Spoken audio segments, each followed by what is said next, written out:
হয় বহুত জল্পনা কল্পনাৰ পিছত আমি ক্লিয়াৰ হৈছোঁ যে চিফটো আমাৰ কংগ্ৰেছৰ পৰাই হ'ব। এইটো আমি নিশ্চিত হৈছোঁ 100%। আপোনালোকে চাইছে, অলৰেডি খবৰ পাই আছে, আমাৰ হাইকমাণ্ডৰ পৰা সিদ্ধান্ত হ'ব। কিন্তু আমি দুজন একেলগে আছোঁ, হাইকমাণ্ডে সিদ্ধান্ত দিব কাক চিফ দিব নিদিব। কিন্তু আপোনালোকক এটা ভাল খবৰ দি আছোঁ, দুটা আঞ্চলিক পঞ্চায়তৰ দুটাই কংগ্ৰেছৰ দখললৈ গৈ আছে।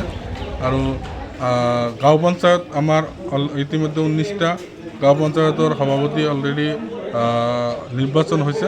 19টাৰ ভিতৰত আমি 11টা গাঁও পঞ্চায়ত কংগ্ৰেছৰ দখলত আনিবলৈ সক্ষম হৈছোঁ। বাকী আৰু যিকেইটা বাকী আছে, আমাৰ এটা হিচাপ মতে আমি 60% গাঁও পঞ্চায়ত আমাৰ কংগ্ৰেছৰ পক্ষত থাকিব।